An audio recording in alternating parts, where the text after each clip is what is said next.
My name is Cassandra Mitchell, and I'm 32 years old. I never imagined I'd stand alone at my husband Bobby's funeral, staring at empty chairs where my family should have been. Not my parents. Not Stephanie, my best friend since childhood. The people who promised to be there in sickness and in health disappeared when those vows were tested. What I discovered that day changed everything I thought I knew about family, loyalty, and the true nature of love. If you're watching this, drop a comment letting me know where you're from, hit subscribe, and stay with me as I share how the most painful betrayal led to an unexpected new beginning. Bobby and I met 5 years ago at a small coffee shop downtown. I was rushing to my nursing shift, exhausted after a double, when I literally crashed into him, spilling my latte all over his jacket. Instead of getting angry, he laughed and said, "Well, that's one way to warm up on a cold morning." That was Bobby, always finding light in every situation.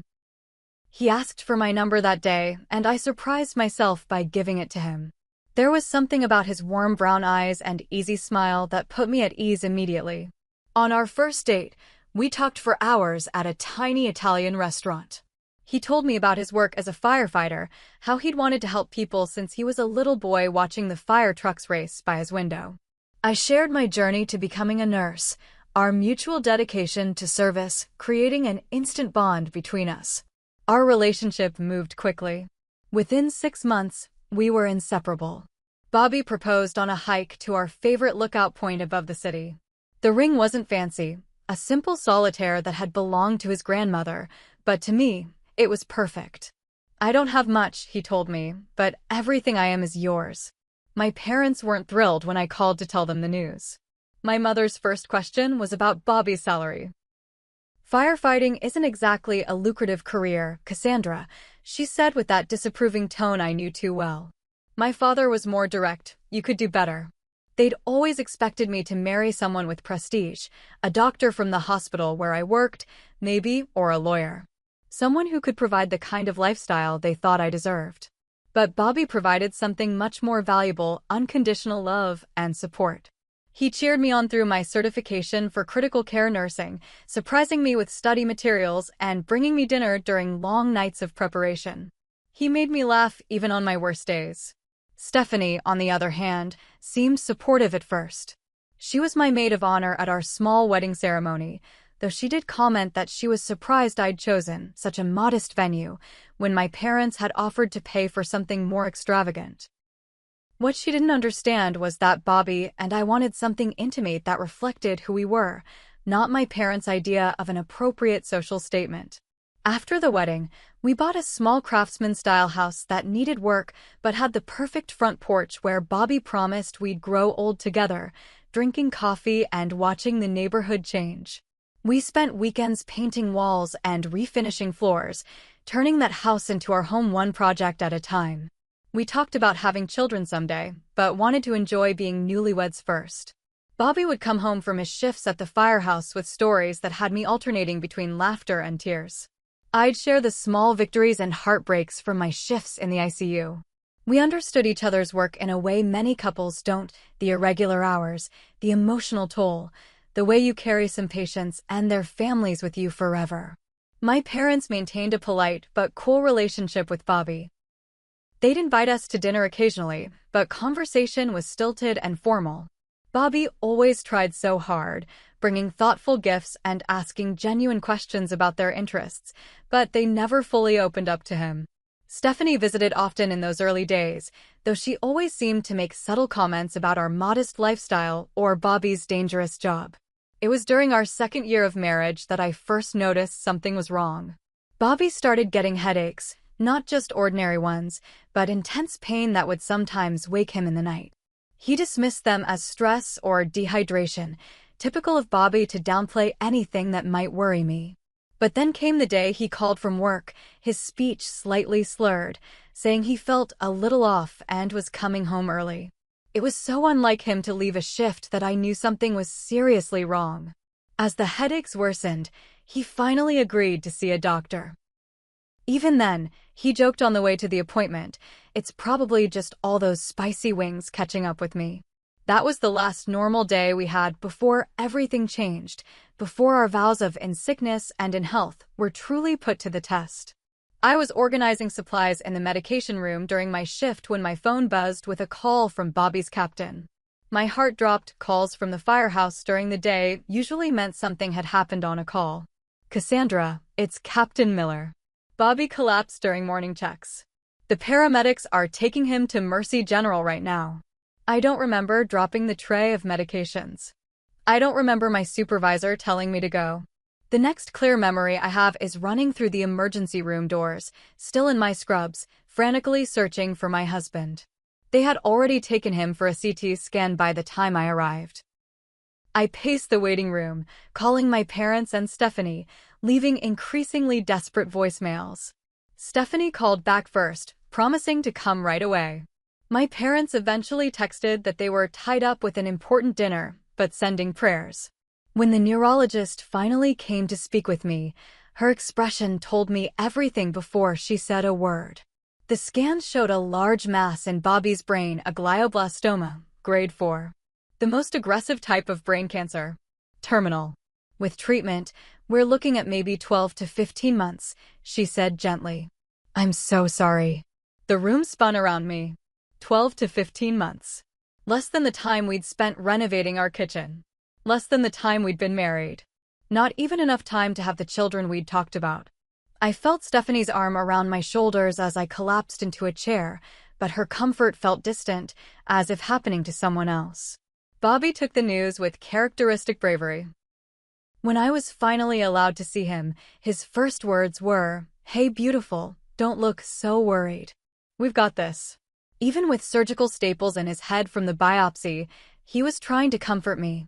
The first few weeks after diagnosis were a blur of appointments, treatment plans, and paperwork.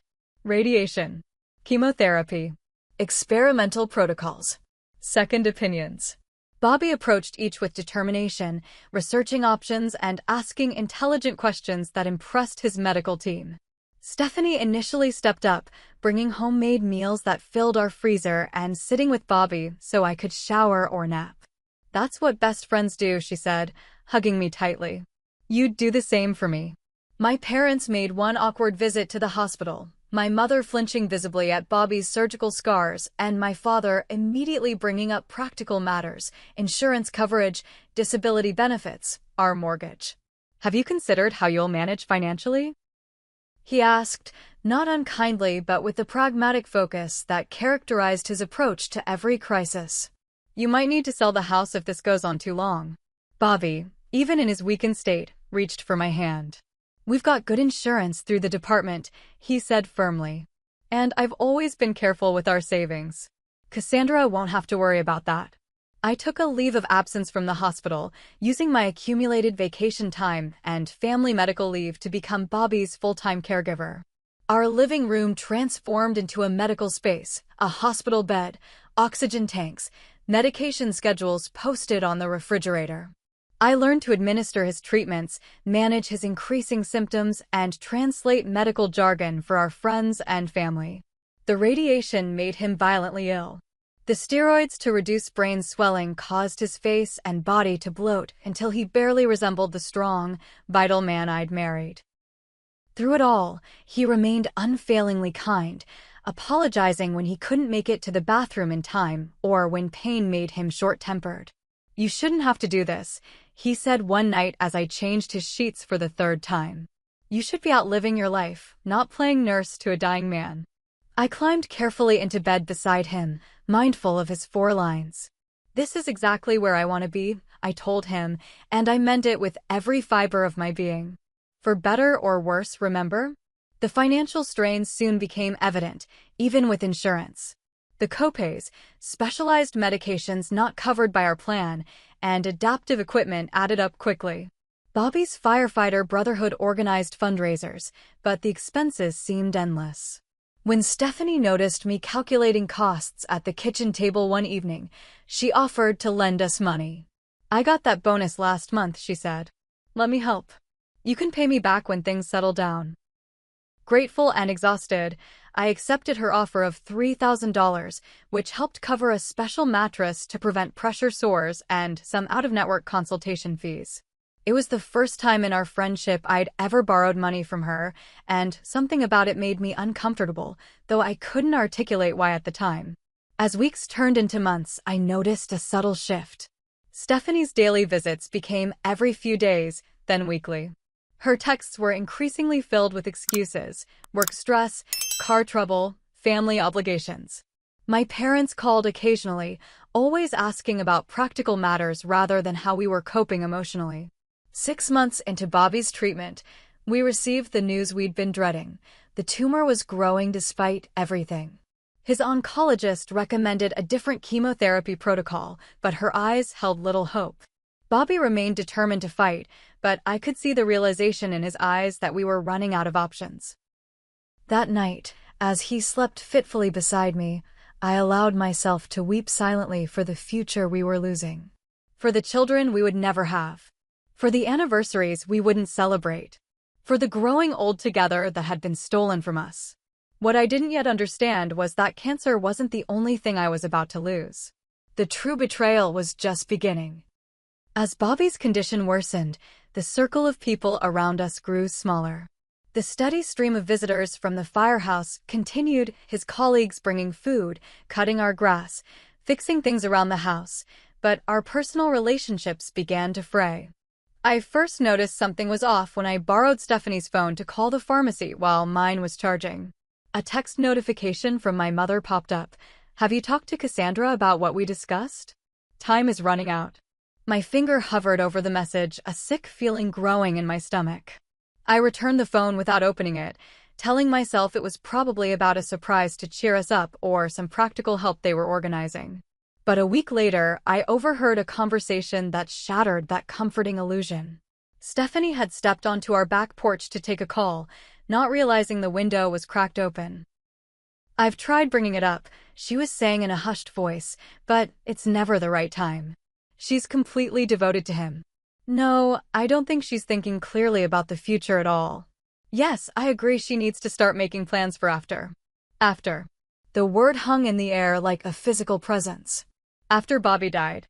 They were already planning for his death, treating it as a foregone conclusion while we were still fighting with everything we had.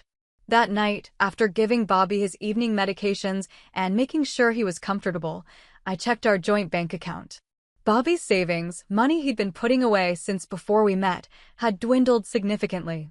The medical bills were consuming everything despite insurance. What alarmed me more was seeing a series of withdrawals I didn't recognize, including one for the exact amount I'd borrowed from Stephanie, dated the day after she'd given me the money. Had I made these transactions and forgotten? With exhaustion clouding my mind, it seemed possible. But a nagging doubt persisted. The next day, Stephanie arrived with coffee and pastries, something she hadn't done in weeks. She seemed unusually interested in our financial situation. "Have you thought about what you'll do with the house?" she asked casually as we sat at the kitchen table. "It's a lot of space for just one person." "Bobby's still here," I said sharply.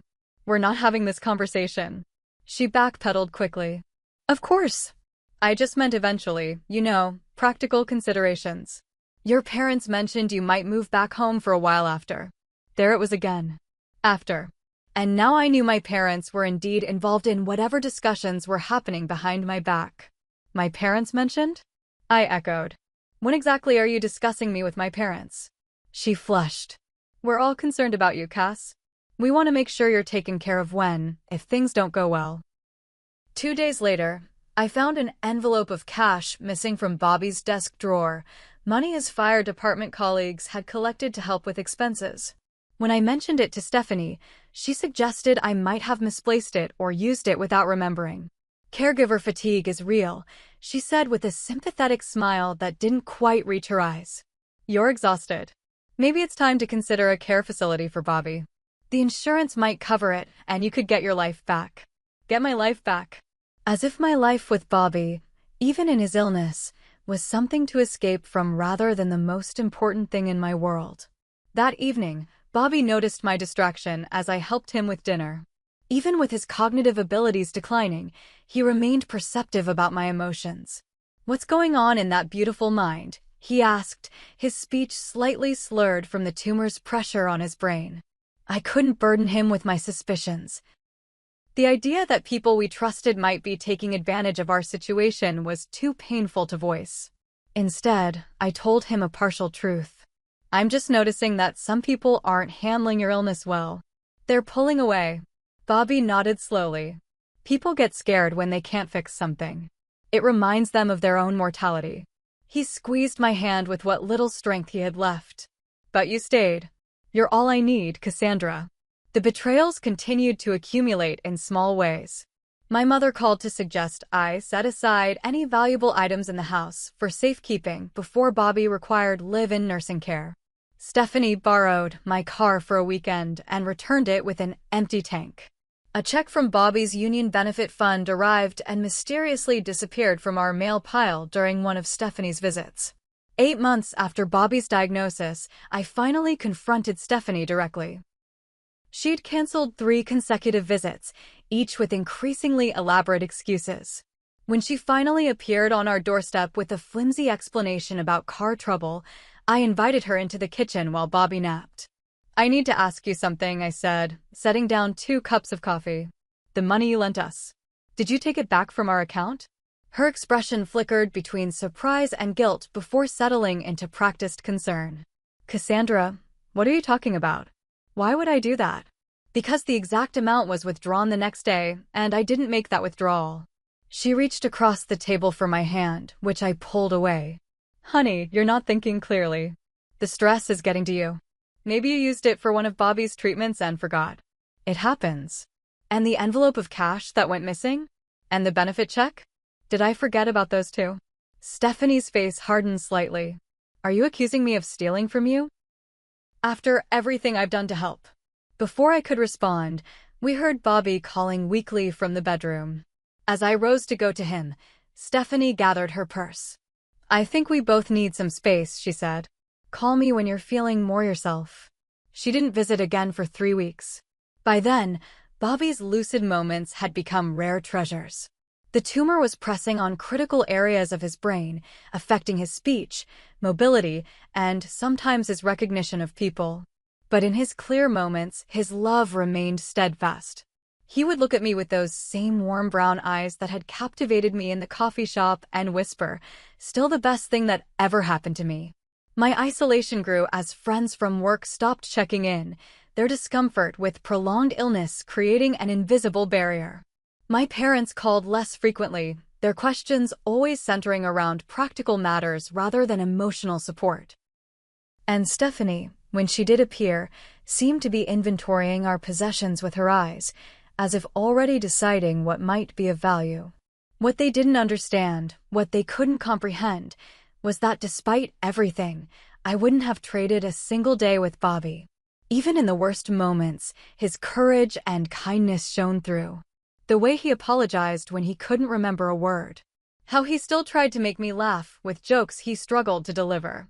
His insistence on celebrating our anniversary even when he could barely sit up, presenting me with a hand-drawn card that simply said, "Forever." As winter turned to spring, I began to understand that the betrayal wasn't just about money or possessions. It was about people already erasing Bobby while he was still fighting to live and expecting me to do the same. By the 11th month after diagnosis, Bobby's oncologist confirmed what we already knew in our hearts: the treatments were no longer effective. The tumor had spread to other areas of his brain. Hospice was our next step. I'd like to transition to home hospice, I told the doctor, Bobby's hand limp but warm in mine. He wants to be in our house, in our bed. The hospice team arrived the following day, an angel of a nurse named Maria, a social worker, and a chaplain. They transformed our bedroom into a peaceful space with a hospital bed positioned to look out the window at the maple tree just beginning to bud. They educated me about the dying process, about comfort medications, about signs to watch for. Call your family, Maria advised gently. Now is the time for goodbyes. I called my parents that evening, speaking to my father's voicemail. Dad, the doctors say it's time. If you and Mom want to say goodbye to Bobby, you should come in the next few days. He called back the following morning. Your mother and I have that charity gala this weekend, but we'll try to stop by early next week. How are the finances holding up? Have you spoken with the life insurance company yet? The question struck me like a physical blow. He's not dead yet, Dad. Of course, of course. Just being practical. You'll have arrangements to make soon. I hung up without responding and called Stephanie next. Oh, Cass, she said, her voice appropriately somber. I'll be there tomorrow, I promise. Do you need me to bring anything? Have you thought about funeral homes yet? Another person leaping ahead to Bobby's death, bypassing the sacred time we still had left. Just come say goodbye, I said flatly. But the next day, Stephanie texted that she had a work emergency and would come the following weekend. My parents left a voicemail about a scheduling conflict with their country club event. As people who should have been there disappeared, Bobby began the final stage of his journey with quiet dignity. There were moments of confusion and fear, but also moments of perfect clarity. During one such lucid period, 3 days after hospice began, Bobby asked me to bring him the lockbox from his closet. There's something we need to discuss, he said, his voice barely above a whisper. Inside the box were financial documents, our wills, insurance policies, and a sealed envelope with my name on it. Bobby's hands trembled too much to hold them, so I spread them on the bed beside him. I made some changes, he said, gesturing weakly toward the papers. Last month, when you took that day to visit your aunt. I remembered, my first time leaving him with a hospice volunteer so I could have a few hours of respite. I updated our will and changed my life insurance policy, he continued. The house is paid off now. I stared at him in confusion. Paid off? Bobby, how is that possible? A ghost of his old smile crossed his face. Firefighters take care of their own. The department's benevolent fund. I didn't want to tell you until it was done. I didn't want you to worry about the house after. Bobby, no, I interrupted, tears filling my eyes. We don't need to talk about after. He reached for my hand with effort. We do, love. I need to know you'll be okay. He gestured toward the envelope. Read this when I'm gone. Promise me you'll read it alone. I nodded, unable to speak through my tears. And promise me something else, he whispered. Promise you'll rebuild. Find joy again. That's what will give me peace. I can't imagine joy without you, I said honestly. You will, he replied with surprising strength. You're stronger than you know, Cassandra. Stronger than all of them. I didn't ask who them meant. Somehow, I already knew. The next 2 days were peaceful, filled with small, precious moments. I read to Bobby from his favorite books. Played the music from our wedding. Lay beside him telling stories about our happiest days together. His colleagues from the firehouse came in pairs to say goodbye, each one embracing me with genuine compassion before sitting beside Bobby's bed to share memories or simply hold his hand.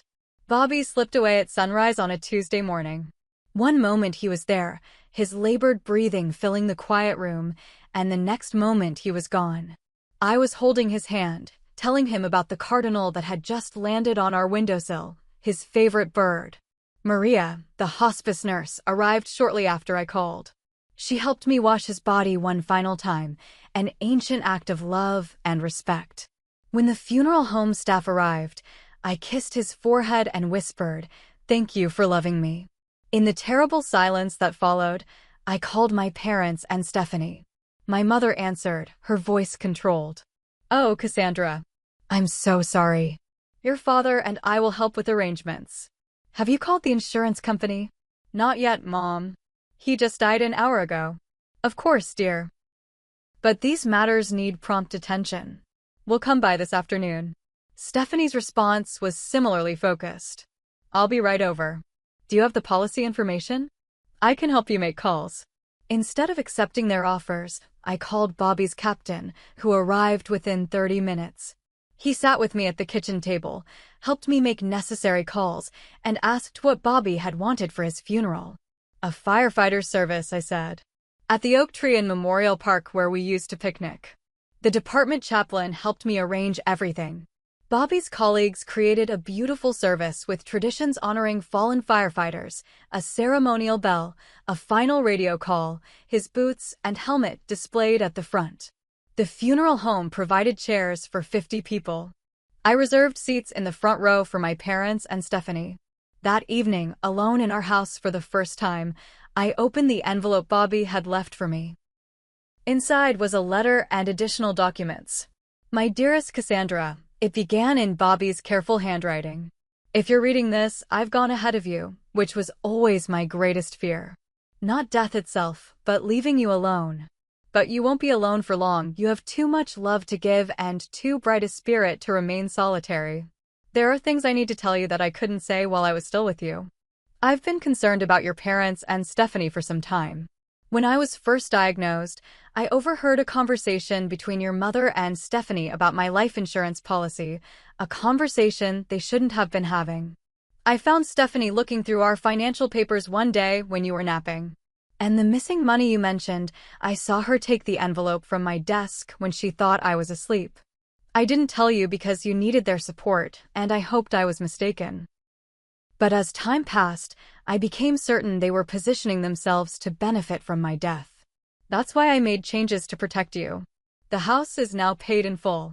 My life insurance names only you as beneficiary, with specific instructions that prevent anyone from accessing it except you. I've arranged for a financial advisor, Sam Wilson, whose card is enclosed, to help you manage everything. I hate leaving you with this burden of knowledge, but I needed to protect you one last time. Trust your instincts about who deserves a place in your life going forward. You deserve people who love you for your beautiful heart, not what they can get from you. All my love, forever, Bobby. Attached were bank statements showing unauthorized access attempts to our accounts, attempts made using Stephanie's email address. There were also copies of text messages between my mother and Stephanie discussing the substantial insurance payout and how to guide Cassandra towards smart investments they could help manage. As the truth of their betrayal crystallized, I also discovered Bobby's journal. In an entry from just 2 months earlier, he'd written, "Cassandra doesn't see it yet, but they're circling like vultures. Her parents have called 3 times asking about my insurance. Stephanie keeps bringing up the house. They see her as an ATM they'll be able to access when I'm gone. I have to find a way to protect her without breaking her heart." That night, I wept not just for Bobby's death, but for the additional burden he'd carried, knowing that people who should have supported us were plotting to exploit his death instead. The following morning, I made coffee, sat on our front porch, and prepared for the funeral. For the final betrayal that I now knew with certainty was coming. The day of Bobby's funeral arrived with perfect spring weather, sunshine, and a gentle breeze that rustled the oak leaves above the gathering space in Memorial Park. I'd spent the previous day in a fog of grief and preparation, coordinating with the funeral director and accepting food deliveries from neighbors and Bobby's colleagues that filled our refrigerator and countertops.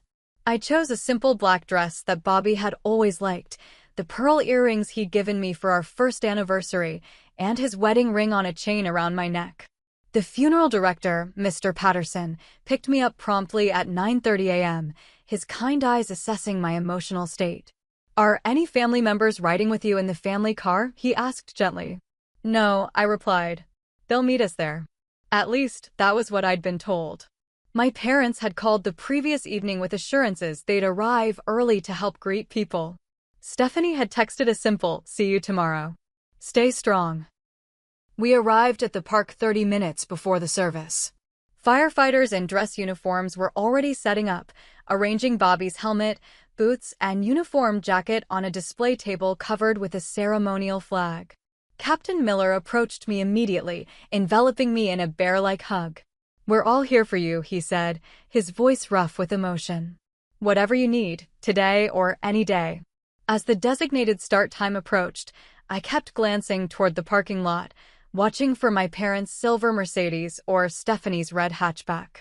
The chairs began filling with Bobby's colleagues, hospital staff where I worked, and neighbors from our street. The department chaplain checked his watch and approached me. "Shall we wait a few more minutes?" he asked kindly. I nodded, pulling out my phone to check for messages. There was a text from Stephanie sent just 15 minutes earlier. "Emergency at work. Can't get away. So sorry. Call you tonight." My mother had left a voicemail. "Cassandra, your father's car is making a strange noise on the highway. We're going to have to turn back. So disappointing. We've called a mechanic but won't make it in time. Give us a call when you can. No real emergency. No serious car trouble. Just excuses thin as tissue paper, delivered at the last possible moment. "We should begin," I told the chaplain, slipping my phone back into my purse. As I took my seat in the front row, the emptiness beside me felt like a physical presence. 3 vacant chairs where my parents and best friend should have been. I could hear murmurs behind me, people noticing and wondering. The pitying glances were almost worse than the abandonment itself. The service began with the ceremonial ringing of a bell, the tradition that marks a firefighter's final call. Bobby's captain spoke about his bravery, his commitment to service, and his unfailing kindness. Fellow firefighters shared stories that made me laugh through my tears. Bobby's infamous chili that was so spicy it cleared the firehouse, his tendency to adopt stray animals until we could find them homes, his endless patience teaching new recruits. I had prepared remarks, but wasn't sure I could make it through them without breaking down. When the time came, I approached the small podium on surprisingly steady legs. "Bobby once told me," I began, my voice stronger than I expected, "that love isn't what you say, it's what you do. It's showing up. It's being present in the hard moments, not just the celebrations." I looked out at the sea of uniforms, at people who had shown up consistently throughout Bobby's illness and now in his death. "Each of you demonstrated that kind of love to us during the hardest year of our lives." I spoke about Bobby's courage, his humor that never failed even in his darkest moments, his complete lack of self-pity despite the terrible hand he'd been dealt. I didn't mention the empty chairs beside me. I didn't need to. Their absence spoke volumes. After the final prayer and the folding of the ceremonial flag, which Captain Miller presented to me with formal solemnity, people filed past to offer condolences. So many whispered variations of, "if you need anything." And I thanked them automatically, knowing that most well-intentioned offers of help would fade as normal life resumed. As the crowd thinned, a man I didn't recognize approached hesitantly. He had Bobby's eyes and the same cleft in his chin. "Cassandra?" "I'm Jason, Bobby's brother." I stared in shock. Bobby had mentioned his estranged brother once or twice, but said they hadn't spoken in years due to a family conflict he never fully explained. "I know this is strange," Jason continued awkwardly. "We weren't in touch, but when I saw the notice, I had to come. He was my little brother." Tears filled my eyes as I embraced the stranger who carried pieces of Bobby in his face. "He would have been so glad you came." Jason glanced at the empty chairs. "Your family couldn't make it?" "They chose not to," I said simply. Understanding crossed his face. "Bobby always said you were the strongest person he knew. Now I see why." At the cemetery, the final goodbye was even more intimate, just me, the funeral director, and a handful of Bobby's closest colleagues. The department chaplain said a final prayer as Bobby's ashes were placed in the simple niche we'd chosen together during one of his lucid days. I placed a small carved firefighter's emblem beside the urn, a gift from his rookie class. The fire captain had arranged a reception at the station afterward, but I couldn't face more sympathy, more questions about my absent family. Instead, I asked Mr. Patterson to drive me home. "Is someone meeting you there?" he asked with genuine concern. "You shouldn't be alone tonight." "I'll be all right," I assured him, though I wasn't certain that was true. As I climbed the steps to our empty house, I remembered Bobby's words from early in his illness. We'd been discussing people's discomfort with his diagnosis, how some friends had already begun to disappear. "Some people can't handle the hard parts of life," he'd said. "They want the wedding but not the marriage, the birth but not the sleepless nights, the anniversary celebrations but not the daily work of loving someone. Don't be too hard on them, Cass. Not everyone has your strength." I'd thought he was being generous. Now I wondered if he'd been preparing me for exactly this moment, standing alone on our porch with the knowledge that the people who should have loved me most had failed the ultimate test of loyalty. As I turned the key in the lock, I made a decision. This betrayal would not define me. I would honor Bobby by being exactly the person he believed me to be, someone strong enough to rebuild from ashes. A week after the funeral, I was sorting through Bobby's clothes. The hardest task I'd faced yet when the doorbell rang. Through the peephole, I saw Stephanie standing between my parents on the porch, all three wearing appropriately somber expressions. I considered not answering. The thought of their false condolences turned my stomach. But Bobby's voice seemed to whisper in my ear, "Face it head-on, Cass. Get your closure." I opened the door without greeting them. "Darling," my mother said, stepping forward to embrace me. I remained stiff in her arms. "We've been so worried. You haven't been answering calls." "Come in," I said flatly, stepping aside. They filed into the living room, my father carrying a foil-covered casserole dish, Stephanie clutching a small gift bag. The normalcy of these gestures, as if they were paying a standard condolence call rather than appearing after abandoning me at my husband's funeral, was surreal. "We brought dinner," my father said, placing the dish on the coffee table. "Your mother's lasagna." "And this is just a little something," Stephanie added, offering the gift bag. "A remembrance necklace with Bobby's birthstone." I accepted neither. "Why are you here?" My mother looked taken aback. "Cassandra, we're here to check on you, of course. We've been concerned." "So concerned that none of you came to Bobby's funeral?" An uncomfortable silence fell.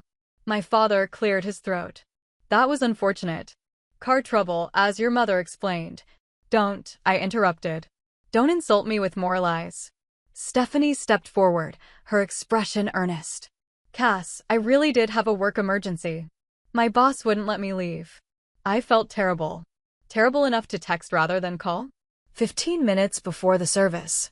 My mother sat down uninvited on the sofa. "Darling, we understand you're grieving, but there's no need for this hostility. We're here now to help you make arrangements and move forward." "Arrangements?" "Yes," my father interjected, looking around the living room with assessing eyes. "This house is too big for just you. We think you should sell while the market is good. You could move back home until you're back on your feet." Stephanie nodded enthusiastically.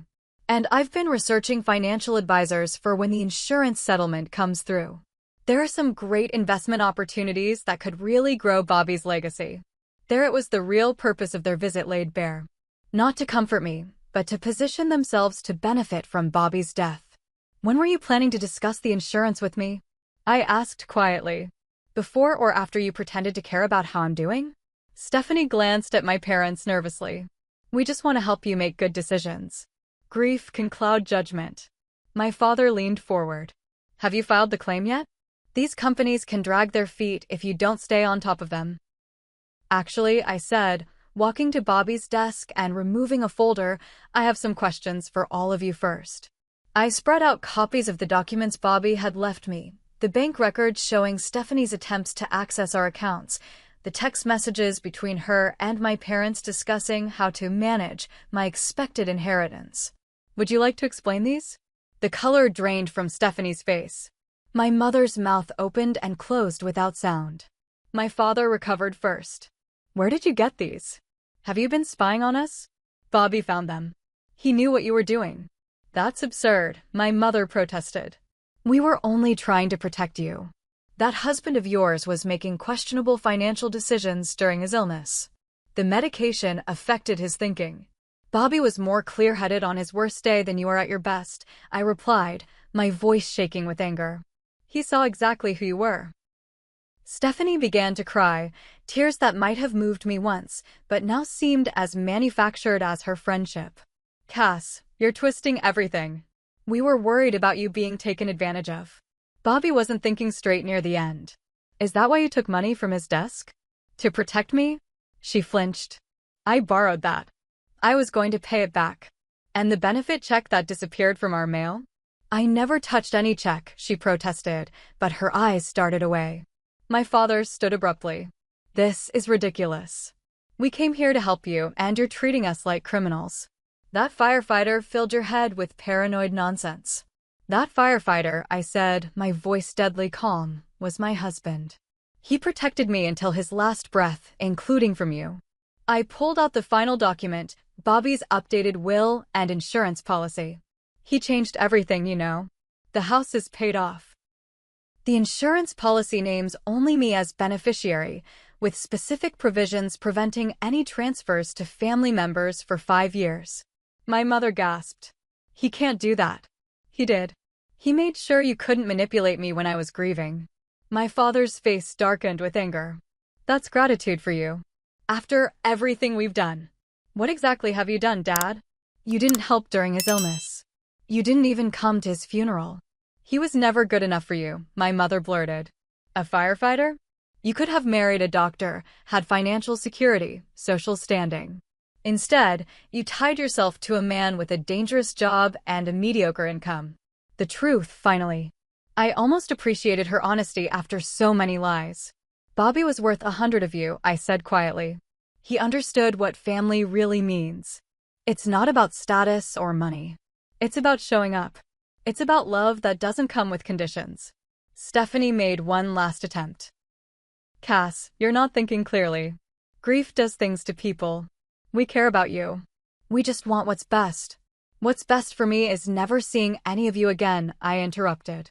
Bobby left me everything I need, including the clarity to see who truly loved me and who saw me as a path to money. My father's face hardened. You'll regret this, Cassandra. When the grief passes and you're alone in this big house with all those memories, you'll need your family. I have family, I said. Not one of them is in this room. I walked to the door and held it open. Please leave my home and don't come back. Any further communication can go through my lawyer.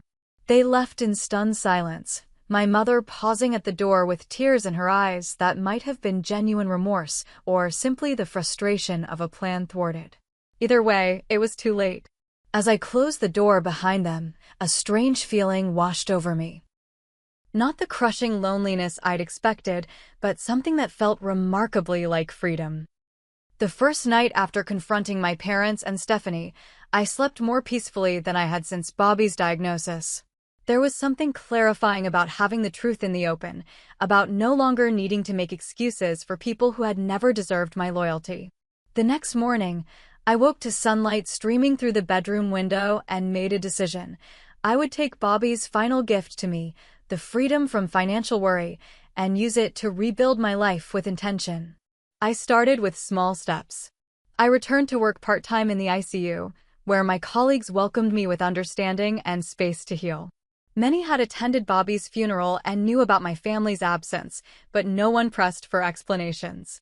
Instead, they covered my shifts when grief hit unexpectedly, brought coffee during long nights, and shared their own stories of loss and recovery. Captain Miller and the firefighters from Bobby's station remained present in my life in ways I hadn't anticipated. They showed up regularly to mow the lawn, fix a leaking faucet, or simply share a meal and stories about Bobby. They became the family that had been there all along, hiding in plain sight. Bobby made us promise to look out for you, Miller told me one evening as he repaired our deck railing. But honestly, we'd have done it anyway. You're one of ours now. 3 months after the funeral, I met with Sam Wilson, the financial advisor Bobby had selected. He helped me establish a foundation in Bobby's name that would provide scholarships for children of firefighters. It felt right to honor his legacy of service by supporting the next generation. Your husband was incredibly thorough, Sam commented as we finalized the paperwork. He really thought of everything to make this transition smoother for you. That was Bobby, I said, smiling through tears. Always taking care of others. As summer faded into fall, I began the painful but necessary process of going through Bobby's belongings. Each item held memories. His favorite flannel shirt still carried his scent. His coffee mug with the chipped handle remained on its hook in the kitchen. His reading glasses lay on his nightstand beside a half-finished mystery novel. I didn't rush. Some days I could only manage to sort through a single drawer before emotions overwhelmed me. Other days brought unexpected laughter at discovering Bobby's collection of silly socks or the love notes he'd hidden throughout our bedroom. One afternoon while organizing his desk, I found a business card for Jason, Bobby's estranged brother, with a note in Bobby's handwriting, "Should try again someday." After hesitating for days, I finally called the number. Jason answered on the second ring. "I found your card in Bobby's things," I explained. I thought, maybe we could get coffee sometime? We met the following week at a quiet cafe. The resemblance to Bobby was even more striking in the daylight, the same crinkles around his eyes when he smiled, the same thoughtful pause before speaking. "I regret not reaching out sooner," Jason said after we'd exchanged awkward pleasantries. Our falling out was over something so stupid. Family business disagreements after our parents died. Bobby never talked much about it, I admitted. That sounds like him. Never one to speak ill of others. Jason stirred his coffee absently. When I saw his obituary, it hit me how much time we'd wasted. Years we can't get back. He kept your card, I offered. I think he wanted to reconnect too. That first meeting led to others. Jason shared stories of Bobby as a child, his fearlessness, his protective nature, his determination to become a firefighter despite their parents' objections. I found comfort in these glimpses of the man I loved before I knew him. Jason had a family of his own. A wife named Rachel and twin boys who had Bobby's smile. They invited me for Sunday dinners and holiday gatherings, incorporating me into their lives with a natural ease that made me realize what genuine family felt like. On the one-year anniversary of Bobby's death, I held a small memorial at our favorite spot by the lake. Jason's family came, along with Bobby's firefighter brothers and several of my nursing colleagues. We shared memories and planted a young oak tree with a simple plaque, Robert Mitchell. Beloved husband, brother, friend. His love continues to grow. That evening, alone in our house, which now felt like truly mine, I opened a letter that had arrived in the morning mail. It was from Stephanie. Cassandra, it began. I've written this letter a dozen times over the past year. Nothing I can say will excuse what I did. Greed and envy got the better of me, and I betrayed the most important friendship of my life. I'm not asking for forgiveness or reconciliation. I just want you to know that losing your friendship has taught me what truly matters, and I will spend the rest of my life trying to be worthy of the trust one squandered. I hope you've found peace and that Bobby's memory continues to bring you comfort. I didn't respond to the letter, but I didn't throw it away either. It represented something important, an acknowledgement of the pain caused and the consequences of betrayal. My parents had made no such attempt at amends, maintaining through mutual acquaintances that I had pushed them away during my grief. As the seasons changed, I found myself volunteering at a grief support group for young widows and widowers. Sharing my experience helped others navigate their own losses, and their stories reminded me that pain, while unique to each person, is also universal. When spring came again, I made another significant decision. Using some of Bobby's life insurance money, I purchased a small cottage near the lake where we dreamed of retiring someday. The main house, our home together, I kept, unable to part with the walls that had witnessed our love story from beginning to end. The cottage became my weekend sanctuary, a place to hear the loons at dawn and watch fireflies at dusk. A place to feel Bobby's presence in the beauty of nature he'd so loved. You were right, I whispered to him one evening as I sat on the dock, feet dangling in the cool water. I did find joy again. Not the same joy we had, but something new that honors what we shared. New friendships entered my life, genuine connections formed through shared interests and mutual respect rather than history or obligation. I became close with Maria, the hospice nurse who had guided us through Bobby's final days, discovering in her a kindred spirit who understood both loss and resilience. I resumed nursing full-time but switched to hospice care, drawing on my experience to comfort families navigating their own journeys through grief. The work was emotionally demanding but deeply fulfilling, allowing me to transform my pain into compassion for others. 2 years after Bobby's death, I sat on our front porch, the one where he'd promised we'd grow old together, watching a summer thunderstorm roll in. The air felt electric with possibility. The betrayal by those I'd trusted most had taught me painful but necessary lessons. That family isn't defined by blood, but by presence. That love is demonstrated through actions, not words. That loss, while devastating, can also be clarifying. Bobby had seen the truth about my parents and Stephanie long before I was ready to acknowledge it. His final act of protection, ensuring my financial security and independence, had given me the freedom to rebuild my life on my own terms, surrounded by people who valued me for myself rather than what they could gain. The greatest lesson I learned from losing everything was that I hadn't actually lost what mattered most. Bobby's love remained with me, not just in memories, but in the strength he'd helped me discover in myself. The ability to stand alone rather than accept conditional relationships. The courage to begin again. If you've ever had to rebuild your life after betrayal or loss, I hope my story offers some comfort. True family isn't always who we're born to. Sometimes it's the people who show up when everyone else walks away. The colleagues who become friends. The estranged brother who becomes a lifeline. The neighbors who bring casseroles not to gain something, but simply because they care. Bobby once told me that the measure of a life well lived isn't in possessions or achievements, but in the love we give freely, expecting nothing in return. By that measure, his short life was richer than most that span decades longer. I still miss him every day. But now when I think of Bobby, my first thought isn't of loss, but of gratitude for the love we shared and the lessons that continue to guide me. If you've made it this far in my story, I'd love to hear about someone who showed up for you when it mattered most. Drop a comment below, subscribe if you'd like to hear more stories of resilience, and share this with someone who might need to be reminded they're stronger than they know. Remember that, even in our darkest moments, we're never truly alone as long as we remain open to the unexpected connections that can become our chosen family. Thank you for listening, and until next time, be the person who shows up.